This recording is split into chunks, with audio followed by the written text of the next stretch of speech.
Assalamualaikum warahmatullahi wabarakatuh. Waalaikumsalam warahmatullahi wabarakatuh.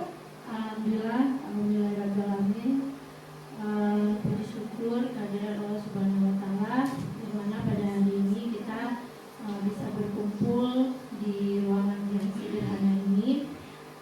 Salawat beserta salam mari sama-sama kita sanjung-sanjungkan pangkuan Nabi besar Muhammad sallallahu alaihi wasallam. Yang saya hormati Ibu Kepala Sekolah Ibu Asma Zahara beserta wakil dan guru-guru yang sudah berhadir di ruangan yang sederhana ini. Acara hari ini adalah acara diseminasi budaya positif yang merupakan salah satu tugas dari program guru penggerak yang saat ini sudah memasuki angkatan 11. Dan alhamdulillah sekolah kita sudah melahirkan 3 guru penggerak sebelumnya di angkatan 8. Pada di angkatan 11 ini guru penggerak sampai di SMP kita adalah Ibu Munidar Damzami SPD. Selanjutnya pembukaan akan disampaikan oleh Ibu Kepala Sekolah SMP Negeri 1 Simpang Mulim, yaitu Ibu Asma Zahara SPD MM. Kepada Ibu disilakan.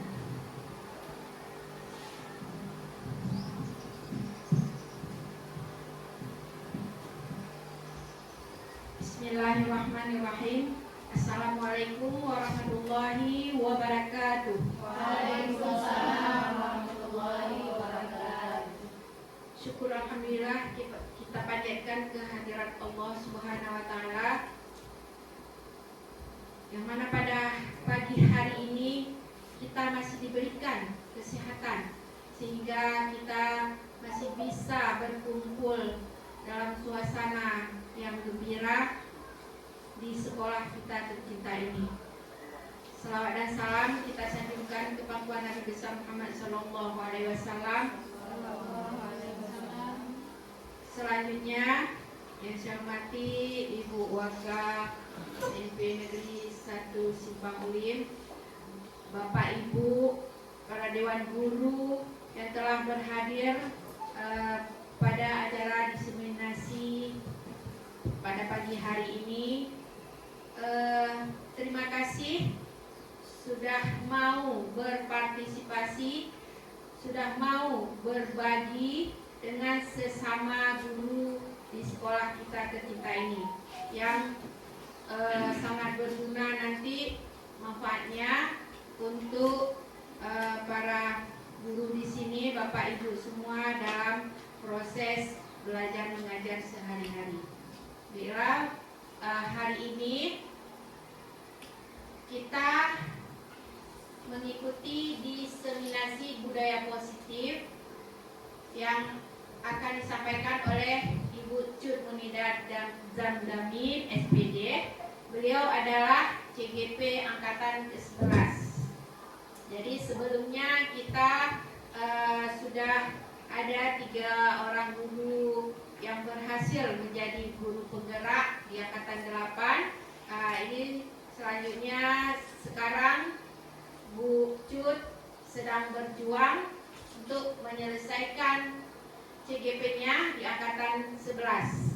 Saya berharap Bapak Ibu yang lain yang belum berhasil mohon berusaha untuk bisa mengikuti CGP angkatan berikutnya.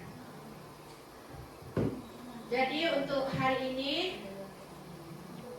tanpa memperpanjang kalimat lagi, waktu kita serahkan kepada Ibu Cut Munidar Damzami untuk mempresentasikan diseminasi budaya positifnya tersebut, di mana diseminasi ini sangat bermanfaat untuk kita semua, yaitu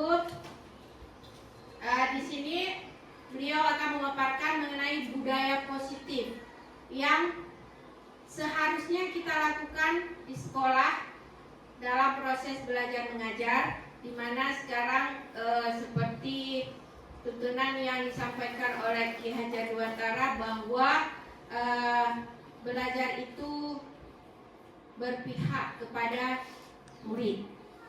Jadi kita sebagai guru, walau bagaimanapun situasi dan kondisi, kita harus bisa membawa murid-murid kita dalam keadaan belajar yang menyenangkan sesuai dengan keinginan murid tersebut. Intinya seperti itu. Jadi untuk lebih memahaminya, marilah sama-sama kita mengikuti acara diseminasi ini. Terima kasih Ibu. Sampaikan kepada Bapak Ibu Dewan Guru di sini, mohon kiranya mengikuti acara ini dengan seksama sampai bisa mendapatkan ilmu yang bermanfaat bagi kita semua dan dapat dipergunakan dalam proses belajar mengajar kita di sekolah kita ini. Demikianlah, lebih dan kurang, mohon maaf. Assalamualaikum warahmatullahi wabarakatuh. Waalaikumsalam warahmatullahi wabarakatuh.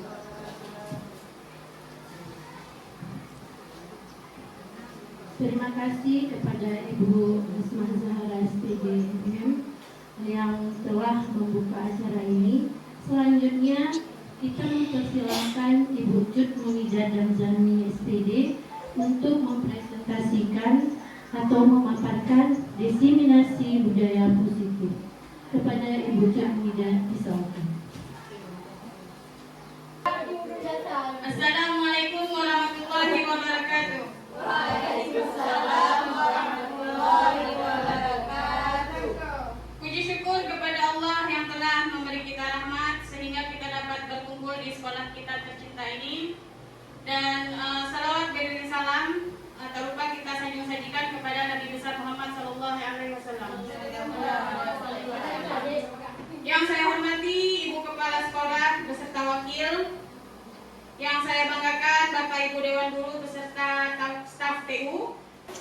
Alhamdulillah pada kesempatan ini saya akan mempresentasikan materi yang tengah saya jalani, yaitu di pendidikan guru penggerak, yang merupakan tugas di CGP Angkatan 11. Mungkin bukan hanya di Angkatan 11, mungkin di angkatan-angkatan sebelumnya juga tugas ini merupakan tugas yang harus dipenuhi oleh setiap CGP. Dan langsung saja, hari ini saya ingin mempresentasikan tentang diseminasi budaya positif. Yang pertama itu tentang perubahan paradigma. Nah, di sini ada kegiatan pemantik di mana kita bisa membayangkan, misalnya Anda dan teman Anda akan melakukan kegiatan cobalah buka. Anda adalah A, tugas Anda adalah mengepal salah satu tangan Anda. Coba Anda bayangkan bahwa Anda menyimpan sesuatu yang sangat berharga di dalam kepalan tangan Anda. Anda perlu menjaga benda tersebut sekuat tenaga dan Anda merasa begitu penting apa yang ada di kepalan tangan Anda itu. Tugas rekan Anda, yaitu B, adalah mencoba dengan segala cara untuk membuka kepalan tangan Anda. Teman Anda B boleh membujuk, menghardik, mengintimidasi, memarahi, menggoda, menggelitik, bahkan menawari Anda uang agar Anda bersedia membuka kepalan tangan Anda.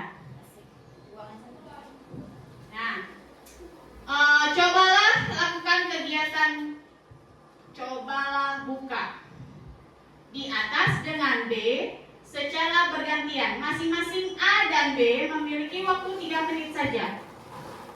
Sesudah itu, diskusikan kegiatan ini dan coba jawab pertanyaan di bawah ini secara mandiri dan diskusikan kembali dengan rekan Anda B. Bandingkan jawaban Anda apakah berbeda atau sama? Bila mana berbeda, kira-kira mengapa? Boleh kita praktikkan sama-sama? Mana yang A, mana yang B? Coba. Yang sebelah kanan A, sebelah kiri B.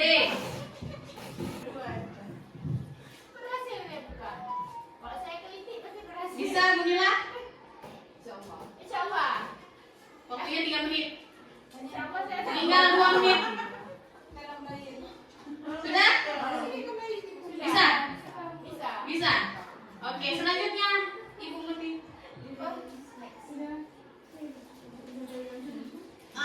Ini ada pertanyaan. Apakah Anda atau B membuka kepalan tangan Anda? Mengapa? Apa alasan Anda atau B membuka kepalan tangan Anda? Siapa tadi yang membuka kepalan? Yang tugasnya membuka? Bunila, bagaimana alasannya? Karena A tidak mempertahankan kepalanya, maka saya sanggup membuka tangan A. Oke. Terima kasih Bunila. Untuk nomor 2, apakah Anda atau B menutup kepalan tangan Anda? Mengapa? Apa alasan Anda atau B tetap menutup kepalan tangan Anda? Ayo. Karena di kepalan tangan saya ada sesuatu yang sangat berharga bagi saya, maka akan saya pertahankan walau bagaimanapun. Iya, terima kasih Bu Azizah SPD. Tepuk tangan. Yang ketiga, dalam kegiatan ini sesungguhnya siapa yang memegang kendali atau kontrol untuk membuka atau menutup kepalan tangan? Kita sendiri. Iya, terima kasih untuk jawabannya. Tepuk tangan untuk kita semua. Lanjut ada. Kemungkinan jawaban kita terhadap pertanyaan pertama dan kedua bervariasi antara yang bersedia membuka dan yang tetap bertahan menutup kepalan tangannya.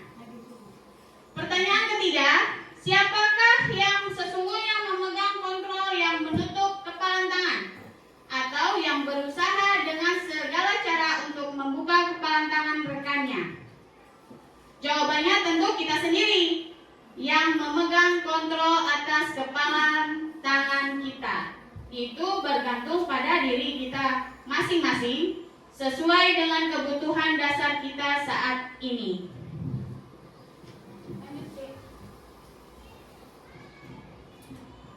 Menurut Dr. William Glasser tentang teori kontrol, semua perilaku memiliki tujuan. Yang pertama, ilusi guru mengontrol murid, di mana pada dasarnya kita tidak dapat memaksa murid untuk berbuat sesuatu jikalau murid tersebut memilih untuk tidak melakukannya. Walaupun tampaknya guru sedang mengontrol perilaku murid, hal demikian terjadi karena murid sedang mengizinkan dirinya dikontrol. Saat itu, bentuk kontrol guru menjadi kebutuhan dasar yang dipilih murid tersebut. Teori kontrol menyatakan bahwa semua perilaku memiliki tujuan, bahkan terhadap perilaku yang tidak disukai. Selanjutnya, ilusi bahwa semua penguatan positif efektif dan bermanfaat. Penguatan positif atau bujukan adalah bentuk-bentuk kontrol. Segala usaha mempengaruhi murid agar mengulangi suatu perilaku tertentu untuk mengontrol murid tersebut dalam jangka waktu tertentu. Kemungkinan murid tersebut akan menyadarinya dan mencoba untuk menolak bujukan jika atau bisa jadi murid tersebut menjadi tergantung pada pendapat sang guru untuk berusaha. Selanjutnya yaitu disiplin positif. Dalam rangka menciptakan lingkungan positif, salah satu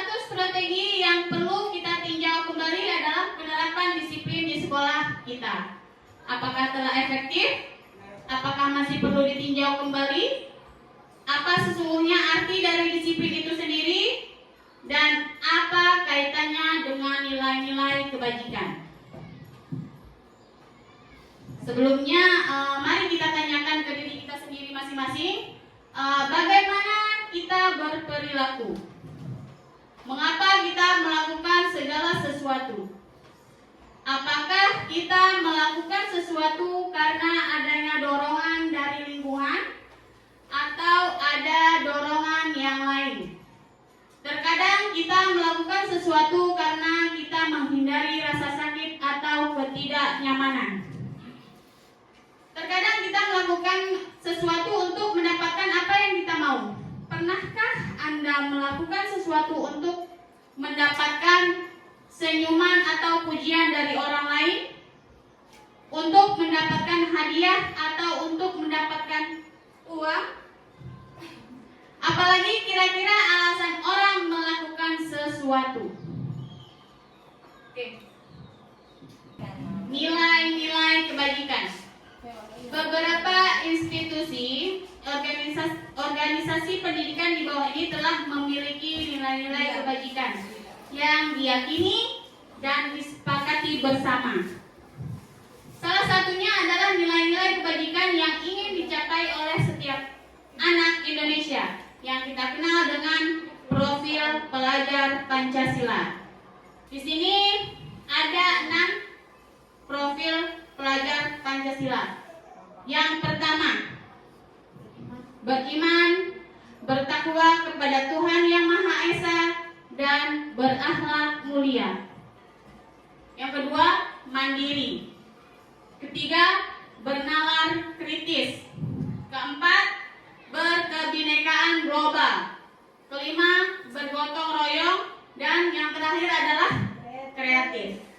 Nilai-nilai kebajikan. Di sini ada 7 kebajikan yang penting untuk membangun kecerdasan moral. Itu disampaikan oleh Michelle Borba.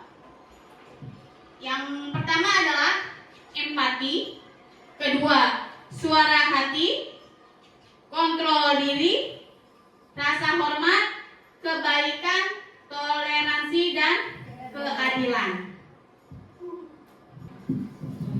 Untuk selanjutnya yaitu motivasi perilaku manusia.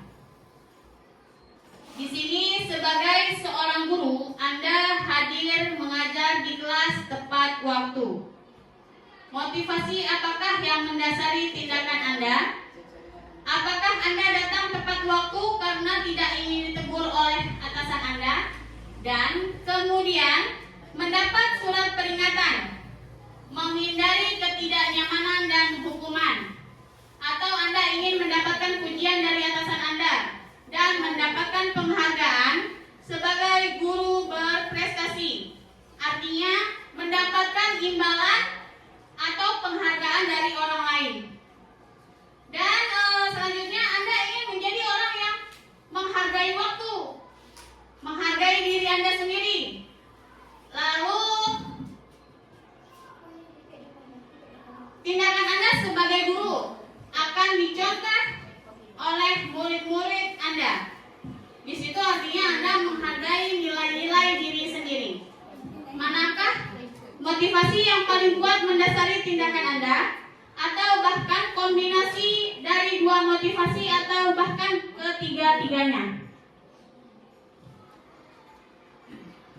Bila di sekolah Anda tidak ada peraturan yang mengharuskan guru datang tepat waktu dan tidak ada surat teguran bagi guru yang datang terlambat dan tidak ada atasan yang memuji Anda, apakah Anda akan tetap datang tepat waktu untuk mengajar murid-murid Anda?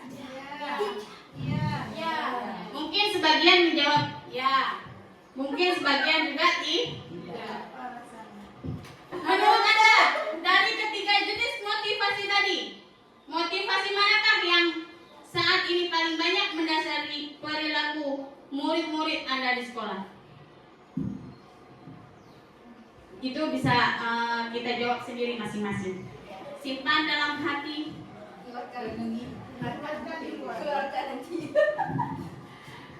dan introspeksi diri. Strategi apa yang selama ini Anda terapkan untuk menanamkan disiplin positif pada murid-murid Anda? Bagaimana hasilnya pada perilaku murid-murid Anda? Belum maksimal. Sebagian kecil mungkin sudah berhasil, sebagian kecil sudah berhasil, sebagian besar belum maksimal. Lanjut, tujuan disiplin positif.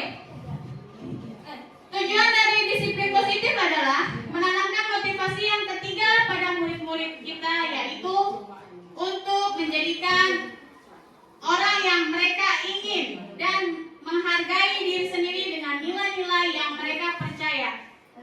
Ketika murid-murid kita memiliki motivasi tersebut, mereka telah memiliki motivasi intrinsik yang berdampak jangka panjang. Motivasi yang tidak akan terpengaruh pada adanya hukuman atau hadiah. Mereka akan tetap berperilaku baik dan berlandaskan nilai-nilai kebajikan karena mereka ingin menjadi orang yang menjunjung nilai-nilai yang mereka hargai. Selanjutnya yaitu kebutuhan dasar. Untuk sesi ini mungkin saya akan menayangkan sebuah video tentang kebutuhan dasar manusia. Salam dan bahagia Ibu dan Bapak Guru hebat untuk membangun budaya sekolah yang positif dengan lingkungan yang aman dan mendukung murid menjadi pribadi yang berdaya, seimbang, dan bahagia. Salah satu upaya yang dapat dilakukan oleh guru adalah memahami kebutuhan dasar yang mendasari perilaku murid. Pada video kali ini, kita akan membahas tentang 5 kebutuhan dasar manusia.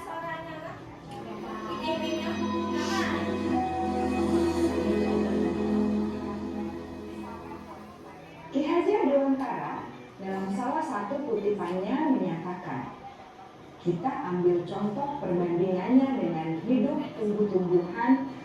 Seorang petani dalam hakikatnya sama kewajibannya dengan seorang pendidik yang menanam padi misalnya. Hanya dapat menuntun tumbuhnya padi. Ia dapat memperbaiki kondisi tanah, memelihara tanaman padi, memberi pupuk dan air, membasmi ulat-ulat atau jamur-jamur yang mengganggu hidup tanaman padi, dan lain sebagainya. Ketika guru memahami kebutuhan apa yang mendasari perilaku murid, dan guru berusaha menuntun dan mendukung murid dalam memenuhi kebutuhannya secara positif, pada hakikatnya guru tersebut ibarat seorang petani yang sedang berusaha memahami kebutuhan masing-masing tanaman, dan ia berusaha memenuhi kebutuhan tanaman tersebut agar dapat tumbuh dengan subur dan maksimal. Dr. William Glasser, seorang psikiater dari Amerika Serikat, menyatakan bahwa seluruh tindakan manusia memiliki tujuan tertentu, yaitu memenuhi kebutuhan dasarnya. Ketika kelima kebutuhan dasar telah terpenuhi secara memadai, maka murid akan tumbuh dengan seimbang dan bahagia.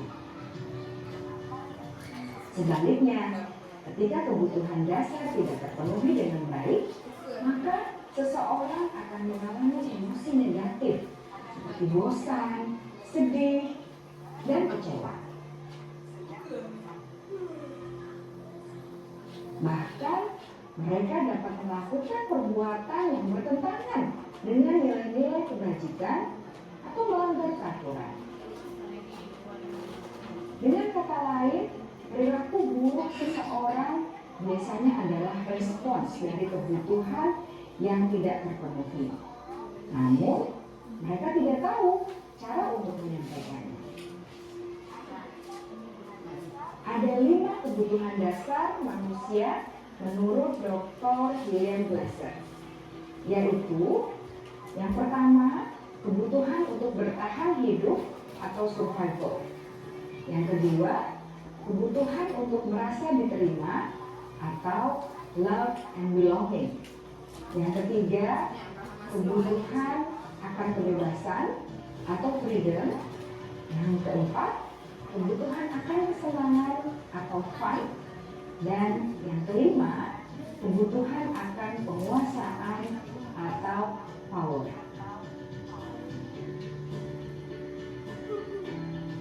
Kebutuhan dasar yang pertama adalah kebutuhan yang bersifat fisiologis untuk bertahan hidup atau survival. Misalnya, kesehatan, rumah, dan makanan. Kebutuhan biologis sebagai bagian dari proses reproduksi termasuk kebutuhan untuk tetap bertahan hidup. Kebutuhan untuk merasa aman juga termasuk dalam kebutuhan ini.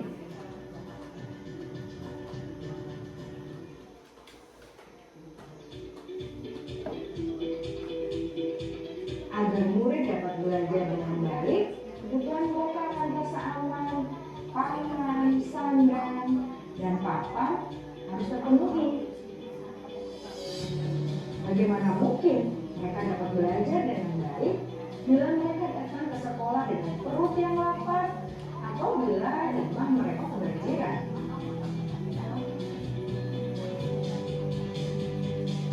Setelah kita mengetahui kebutuhan pertama yang sebagian besar bersifat fisiologis, mari kita lihat kebutuhan kedua sampai kelima yang semuanya berhubungan dengan psikologis. Mari kita lihat kebutuhan yang kedua, yaitu kebutuhan akan perasaan diterima oleh kelompok atau komunitasnya, atau kebutuhan love and belonging. Kebutuhan ini meliputi keinginan untuk tetap terhubung dengan orang lain seperti teman, keluarga, teman kerja, dan kelompok di mana kita tergabung. Setiap murid ingin menjadi bagian yang berharga dari kelas dan juga sekolah. Mereka juga ingin diterima oleh orang lain dan kelompoknya. Bahkan, murid yang terlihat paling cuek pun jauh di dasar hatinya pasti ingin merasa diterima. Sebagai guru, seharusnya kita dapat menerima murid kita apa adanya, sesuai dengan kodratnya. Karena setiap murid adalah unik. Mereka memiliki kekuatannya masing-masing, sehingga guru seharusnya bisa menciptakan kesempatan untuk murid berkolaborasi dan memiliki ikatan emosi satu sama lain. Murid-murid yang memiliki kebutuhan yang besar untuk merasa diterima, biasanya mereka belajar karena suka pada gurunya, dan mereka juga suka bekerja dalam kelompok. Kebutuhan yang ketiga adalah kebutuhan akan kebebasan atau kebutuhan membuat pilihan. Murid harus diberi kesempatan untuk membuat pilihan dan bertanggung jawab atas pilihan yang mereka telah ambil. Memberi mereka kebebasan bukan berarti membiarkan mereka melakukan apa saja yang mereka mau, melainkan lebih memberi mereka kesempatan untuk membuat pilihan, menyuarakan pendapat mereka dengan percaya diri, dan memberi mereka kesempatan untuk mencoba hal-hal yang baru. Pembelajaran dengan metode yang beragam dan menarik juga akan memenuhi kebutuhan murid tentang kebebasan ini. Pembelajaran berdiferensiasi di mana guru menyediakan beberapa jenis tugas yang bisa dipilih oleh murid sesuai minat mereka, sangat baik untuk mengembangkan murid menjadi lebih mandiri dan memiliki motivasi internal. Karena kebutuhan akan kebebasan pada dasarnya adalah kebutuhan untuk mandiri, memiliki otonomi, memiliki pilihan, dan mampu mengendalikan arah hidupnya sendiri.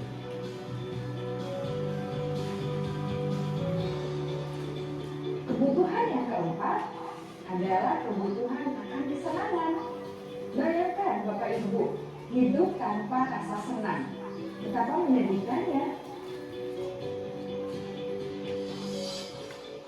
Glasser menghubungkan kebutuhan akan kesenangan dengan belajar. Jangan sepelekan kebutuhan murid untuk merasa senang di kelas. Sebagai guru, jangan ragu-ragu untuk dengan sengaja memasukkan kegiatan yang menyenangkan dalam kelas.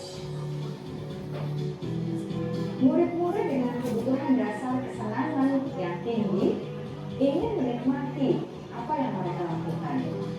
Mereka juga konsentrasi tinggi saat mengerjakan hal-hal yang disenangi.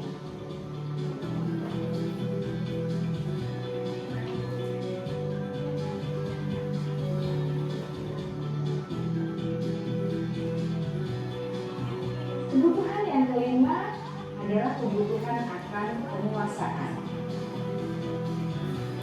Setiap murid memiliki kebutuhan untuk merasa kompeten,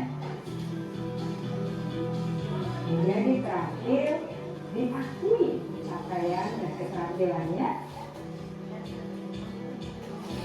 didengarkan, bisa membuat dampak dan pengaruh, dan memiliki rasa harga diri. Mereka sebaiknya diberi kesempatan untuk membuat keputusan tentang hal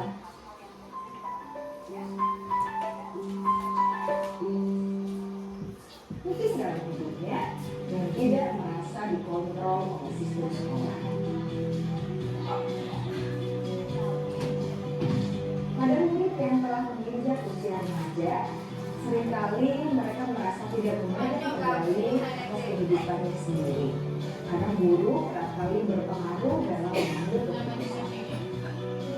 Murid-murid yang memiliki kebutuhan dasar akan penguasaan yang tinggi biasanya selalu ingin menjadi pemimpin.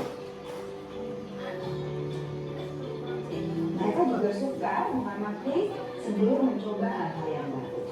Mereka juga perfeksionis dan merasa kecewa bila melakukan kesalahan.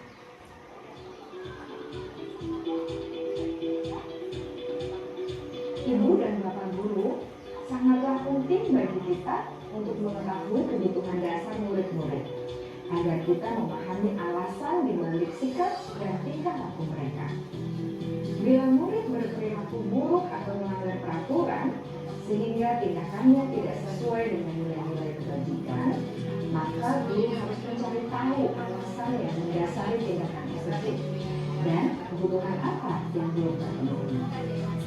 Melalui percakapan dengan guru dalam pendekatan disiplin positif, murid dapat diajak.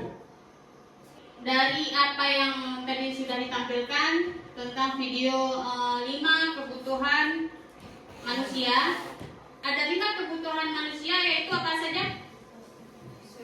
Kebutuhan bertahan hidup, di mana itu meliputi sandang, pangan, papan. Yang kedua, kebutuhan kasih sayang dan diterima oleh orang lain, oleh lingkungan. Yang ketiga, kebebasan. Setiap orang pasti butuh kebebasan. Tidak mau dikungkung atau diatur, dikekang, dan sebagainya. Dan yang keempat, manusia juga butuh kesenangan. Dan yang kelima adalah penguasaan. Setiap manusia butuh penguasaan. Artinya di mana seseorang ini butuh seperti naik jabatan. Kan setiap orang nggak mungkin ingin berada di bawah selalu. Tapi kadang-kadang dia ingin naik ke atas. Dan selanjutnya adalah posisi kontrol. Yang pertama itu posisi kontrol guru sebagai penghukum. Di sini seorang penghukum biasa menggunakan hukuman fisik maupun verbal. Orang-orang yang menjalankan posisi penghukum senantiasa mengatakan bahwa sekolah memerlukan sistem atau alat yang dapat lebih menekan murid-murid lebih dalam lagi. Contoh di sini hukuman fisik. Kalau hukuman fisik biasanya telat 5 menit push up. Itu merupakan hukuman fisik. Dan yang dikatakan hukuman verbal, hukuman yang melalui caci maki. Itu dikatakan hukuman verbal. Lanjut. Dengan kata-kata kasar itu merupakan hukuman verbal. Nah, yang kedua adalah pembuat rasa bersalah. Pada posisi ini biasanya guru akan bersuara lebih lembut. Pembuat rasa bersalah akan menggunakan keheningan yang membuat orang lain merasa tidak nyaman, bersalah, atau rendah diri. Kata-kata yang keluar dengan lembut akan seperti, "Ibu sangat kecewa sekali dengan kamu. Berapa kali Bapak harus memberitahu kamu ya? Gimana coba kalau orang tua kamu tahu kamu berbuat begini?" Lanjutin.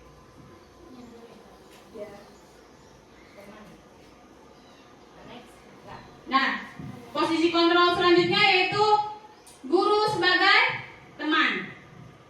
Guru pada posisi ini tidak akan menyakiti murid, namun akan tetap berupaya mengontrol murid melalui persuasi. Pada posisi teman, para guru biasa negatif ataupun positif.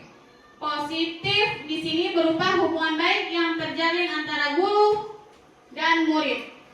Guru di posisi teman menggunakan hubungan baik dan humor untuk mempengaruhi seseorang. Selanjutnya adalah posisi kontrol sebagai pemantau. Pemantau berarti mengawasi. Pada saat kita mengawasi, kita bertanggung jawab atas perilaku orang-orang yang kita awasi. Posisi pemantau berdasarkan pada peraturan-peraturan dan konsekuensi.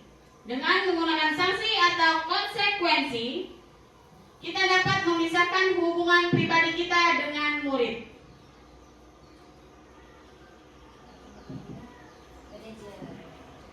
Nah, yang selanjutnya adalah posisi guru sebagai manajer.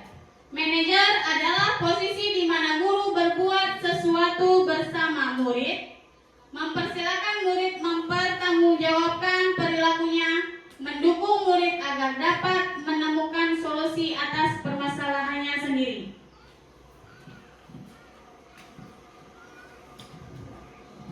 Dan yang terakhir adalah ini contoh posisi kontrol sebagai penghukum yang judulnya Adi terlambat hadir ke sekolah.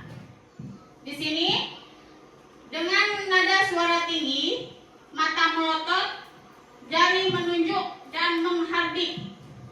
Terlambat lagi. Pasti terlambat lagi. Selalu datang terlambat. Kapan bisa datang tepat waktu?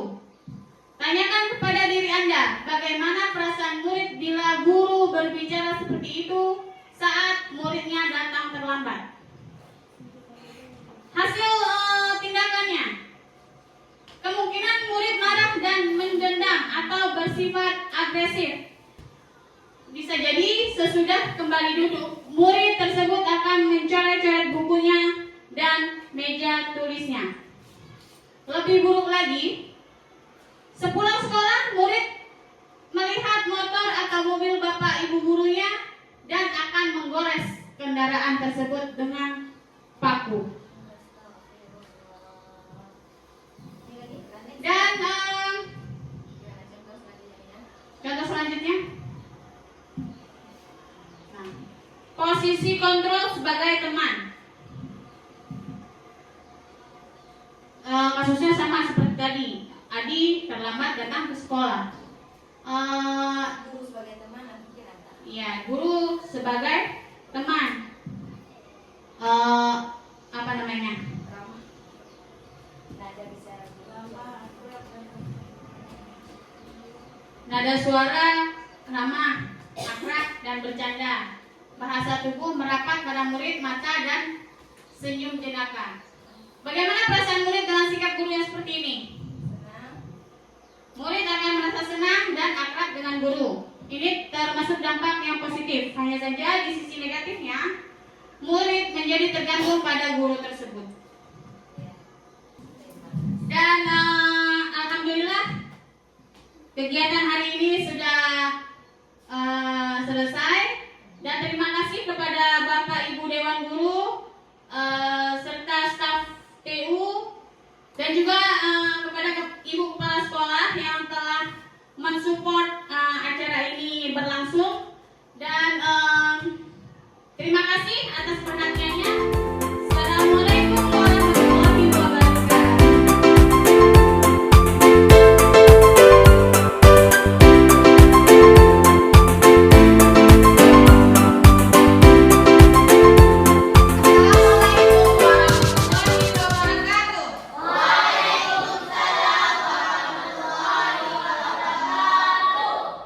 Apa kabar hari ini anak-anak?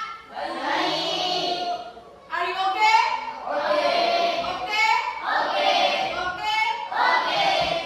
Nah, sebelum kita memulai pelajaran hari ini, alangkah baiknya kita memulai dengan doa.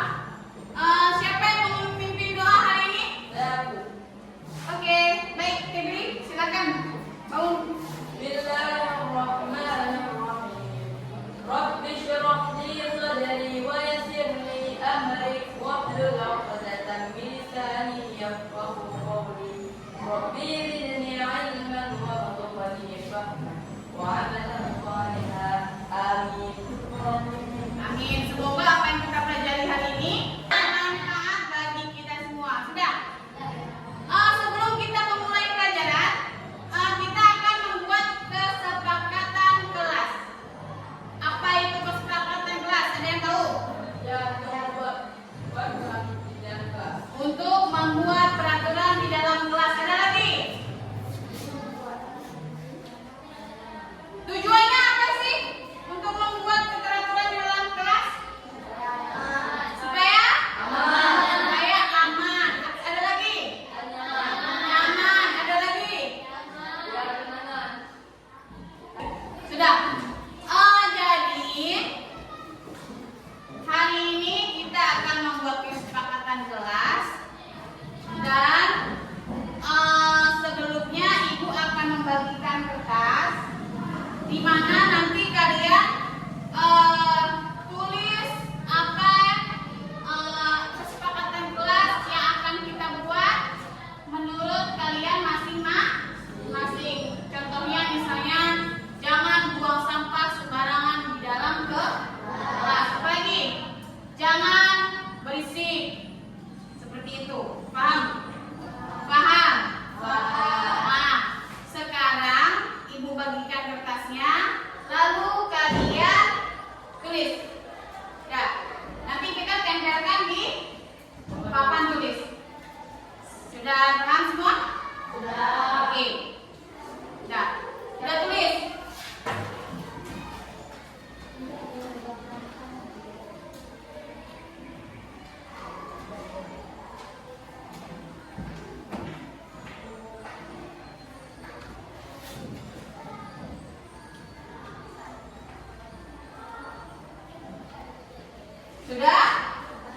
Sudah? Baiklah. Kalau sudah kalian tulis, ibu minta satu-satu menempelkannya ke depan. Mulai dari sebelah kanan ibu. Ibu diberi.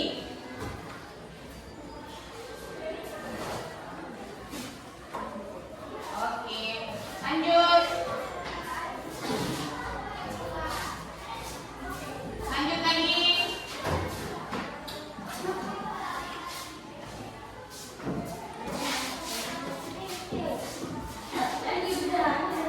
Selanjutnya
4. Yang keempat apa? Tidak boleh membuli. Dan yang kelima, tidak boleh makan di kelas.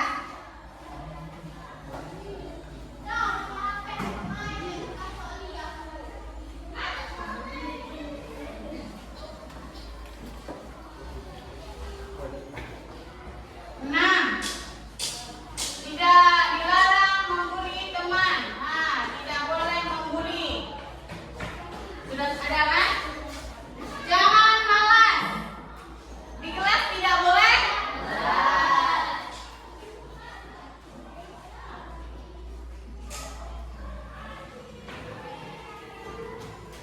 Tujuh. Di sini ada fokus. Berarti setiap peserta didik yang ada di dalam kelas harus fokus ketika belajar.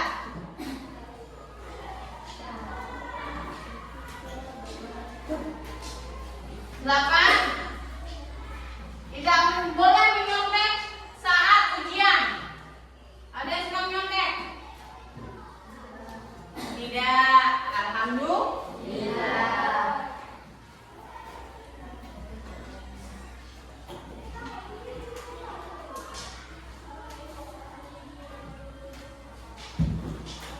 Ketika ujian. 9. Jangan tidur di kelas. Sudah ada belum? Tidak boleh tidur di dalam kelas. Selanjutnya di sini ada lagi sopan santun. Sudah ada. Jangan berisik. Sudah ada belum? Jangan berisik. Tidak boleh berisik. 10. Jangan makan di kelas. Ada? Sudah ada belum? Ada. Sudah. Jangan bawa HP ke sekolah. Jangan. Berarti tidak boleh. Tidak boleh membawa HP ke sekolah. Nah, berarti di sini sudah ada 10 kesepakatan kelas yang kita buat sama-sama. Jadi setiap kalian berarti harus apa? Berarti setiap kalian harus mematuhinya apa yang telah kalian buat dan sepakati. Sudah paham? Sudah paham. Ada yang perlu ditambah lagi? Sudah cukup? Sudah cukup? Sudah. Berarti ada 10. Berarti ada 10 kesepakatan kelas kita. Jadi Ibu harap kalian dapat menjalankannya. Apa yang sudah kita sepakati. Mudah-mudahan kelas kita menjadi aman dan nyaman. Sudah? Dan hari ini kita mulai belajar materi selanjutnya. Terima kasih Bu Cu atas nasihatnya. Semoga kedepannya saya tidak akan mengulanginya lagi.